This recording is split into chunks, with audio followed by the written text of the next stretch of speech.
За өнөөдрийн манай зураглаачаар Төвшин баяр.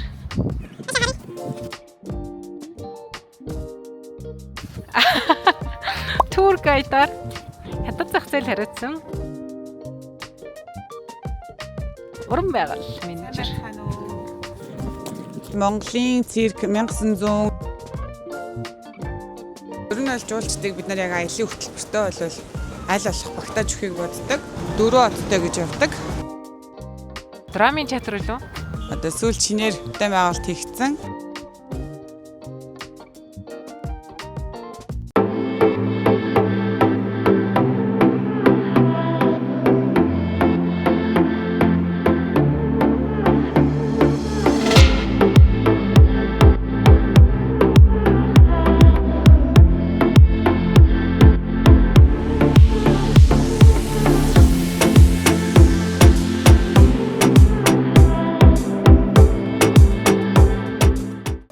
За энэ бол цирк юм аа. За бүгдээрээ одоо циркийн гадаа ирсэн байна. Та бүхэн харж байгаа бах. Энэ барилга бол одоо Монгол улсын циркийн барилга. Ер нь бол Монголын цирк 1940-өөс 1950 оны хооронд эрчимтэй хөгжсөн гэж үздэг.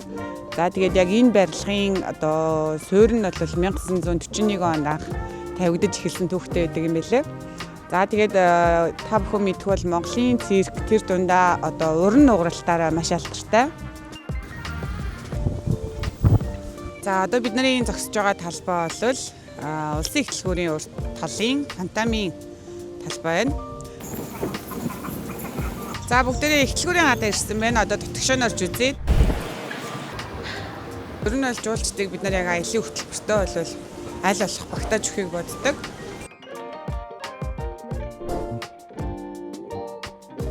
Одоо удахгүй цагаан сар болгож байгаа болохоор дээлнүүд гараад эхэлсэн байна тий.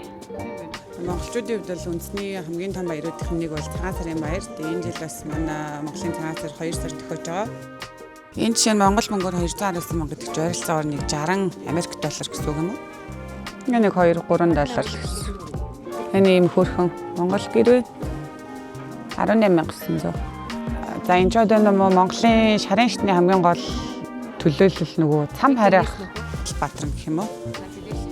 Шилээ зүч. Амар багтаад байсан юм алга. Айгу байна. Угаасаа тийм шов.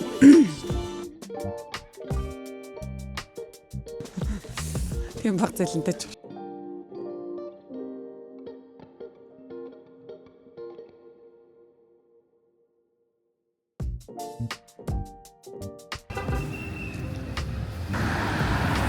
Энд чинь дөр бүжиг эрдмийн театр лөө, драмын театр лөө.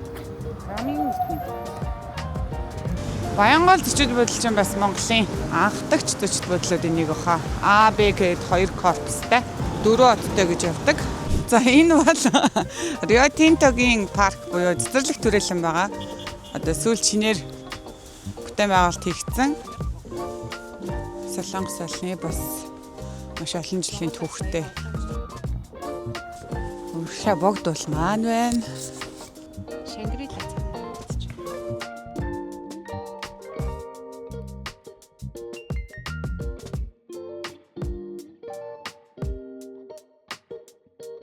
Дараагийн блогоор уулзлаа түр. Баярлалаа.